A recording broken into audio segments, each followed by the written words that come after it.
नमस्ते प्यारे बच्चों, स्वागत है आपका रामरूप शर्मा चैनल पर। मैं हूं रामरूप शर्मा और मैं आपके लिए ये जो वीडियो लेकर आया हूं वो आज का ही सर्कुलर है सीबीएसई का, जो बहुत बड़ा सर्कुलर है।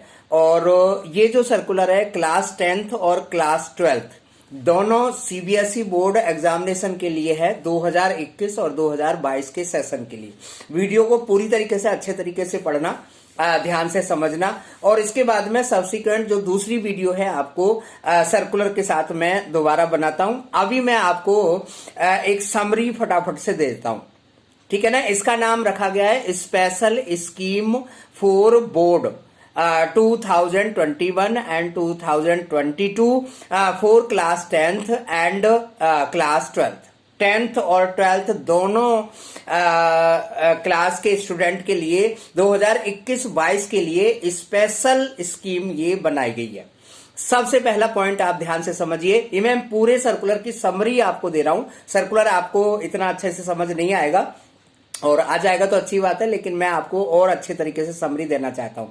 पूरा जो सिलेबस है, पूरा का पूरा सिलेबस, यानी कि रिडक्शन को हटाकर जो 30% रिड्यूस हो गया था उसको हटाकर वो रिडक्शन आपको बाद में बताया जाएगा। ये जो रिडक्शन है और ज्यादा बढ़ सकता है, यानी कि 30 से 40 हो सकता है, 30 तो रहेगा ही रहेगा, है ना। 2 टर्म में ये कन्वर्ट कर दिया गया है, यानी कि याद करके देखिए सीसी सिस्टम का कुछ उस तरीके से हुआ है। टर्म 1 50% सिलेबस होगा, टर्म 2 50% सिलेबस होगा, नॉट एग्जैक्टली, अप्रोक्सीमेटली, ठीक है ना। टर्म 1 एंड टर्म 2, टर्म 2 और टर्म 1 दोनों में 50-50% सिलेबस होगा, ठीक है ना। इंटरनल असेसमेंट अच्छे तरीके से समझ लीजिए। इंटरनल असेसमेंट, प्रैक्टिकल, प्रोजेक्ट की जो वैल्यू होगी वो बहुत ज्यादा होगी। उसके लास्ट में मैं आपको समरी बताऊंगा, ठीक है ना। ये सब जो हो रहा है वो पैंडेमिक की वजह से, कोरोना की वजह से, सेशन चलाने की वजह से, सिस्टम को चलाए रखने की वजह से हो रहा है, ठीक है ना।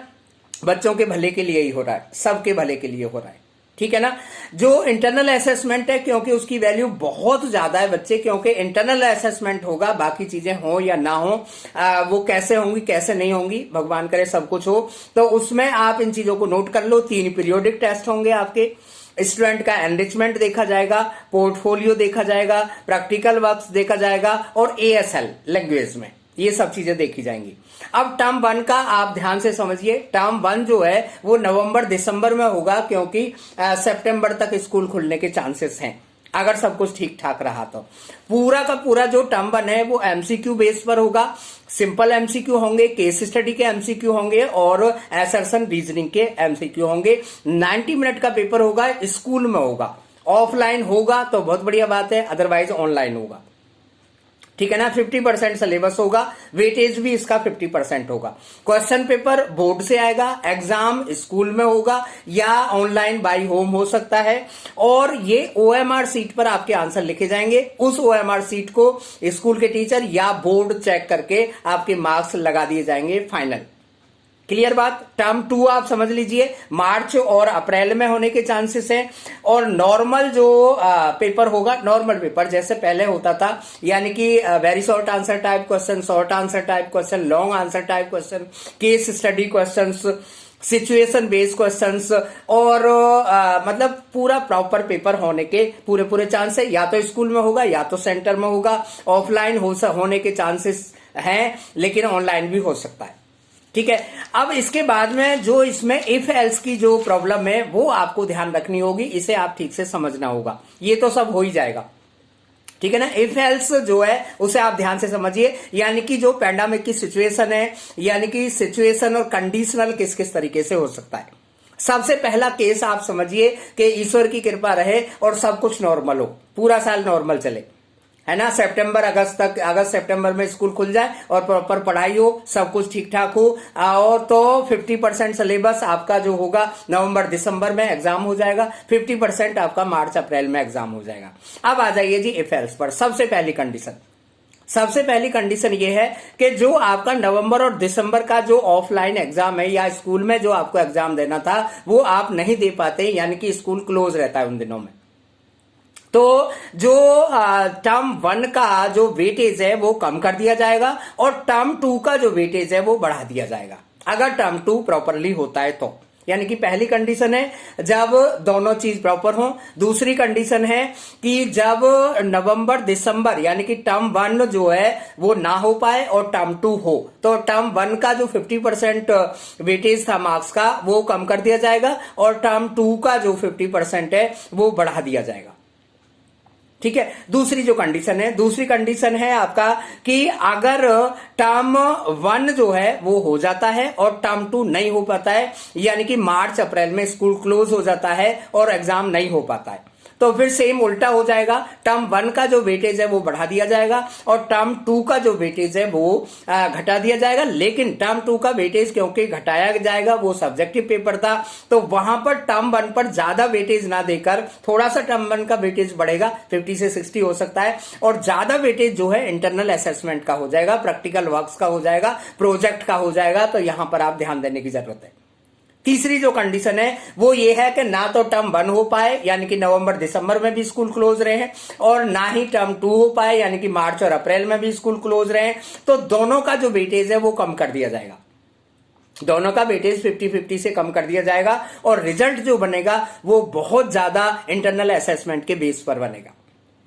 ठीक है ना। इंटरनल असेसमेंट का मतलब आप समझ गए होंगे, पीरियोडिक टेस्ट है, आपका प्रोजेक्ट है, एक्टिविटीज है, सबमिशंस है, ये अचीवमेंट है, पोर्टफोलियो है, इन सब के ऊपर बन जाएगा रिजल्ट। ठीक है ना। तो आपको चारों कंडीशन बता दी। पहली कंडीशन क्या थी, सब कुछ नॉर्मल है। दूसरी कंडीशन क्या थी, दूसरी कंडीशन ये थी कि जो फर्स्ट टर्म है यानी कि टर्म 1 है वो ना हो पाए और टर्म 2 हो जाए। तीसरी कंडीशन जब टर्म 2 ना हो पाए और टर्म 1 हो जाए, और चौथी कंडीशन जब दोनों ना हो। तो ये समरी टोटल मैंने आपको बताई है। अब मैं आपको अपनी समरी बता देता हूं। अपनी समरी जो मेरी है वो ये है कि इसका मतलब है स्कूल का जो सेशन है, स्कूल का सेशन जो अप्रैल से मार्च तक हुआ करता था, अब वो सेशन बदल कर मेरा ख्याल है अगस्त से मार्च तक हो गया है। ध्यान से समझ ले अच्छे तरीके से, उसी तरीके से सब कुछ बनाया गया है। आप देख भी रहे होंगे अप्रैल में कंडीशन बिगड़ती है, ठीक है ना, और सितंबर के आसपास में कंडीशन ठीक होती है। हालांकि अल्फा बीटा गामा डेल्टा का कुछ पता नहीं लग रहा क्या क्या हो रहा है।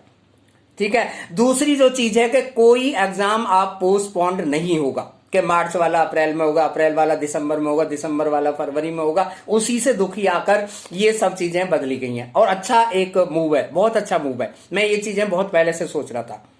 ठीक है ना। और सबसे बड़ी बात यह है कि जिन चीजों को हम हल्के में लेते थे, जिन चीजों में ऑनलाइन में बच्चे सो जाते हैं, या मैं ऐसा कहना नहीं चाहता, यानी कि कम ध्यान देते हैं, तो उन्हें वहां पर ध्यान देना होगा। क्योंकि ऐसा हो सकता है कि दोनों एग्जाम ना हो, ऐसा हो सकता है कि एक एग्जाम ना हो, ऐसा हो सकता है कि पहला ना हो दूसरा हो जाए, दूसरा ना हो पहला हो जाए। तो सब कुछ जो आपके मार्क्स हैं वो internal assessment, project, practical works, है ना, एक्टिविटीज और ऑनलाइन क्लासेस के ऊपर डिपेंड करेगा। ठीक है ना। तो मेरा ख्याल है आपको अच्छे से समझ आया होगा। Thank you so much and all the very best. Take care बच्चों। चैनल को सब्सक्राइब कर देना क्योंकि आगे इनके और डिटेल, क्योंकि अभी बहुत सारी जानकारी, बहुत सारे नोटिस आने वाले हैं। कितना रिड्यूस होगा, कब रिड्यूस होगा, 50% इक्वल है या नहीं है, है ना, ये सब चीजें मैं आपको जानकारी देता रहूंगा। Thank you so much and bye bye, all the very best.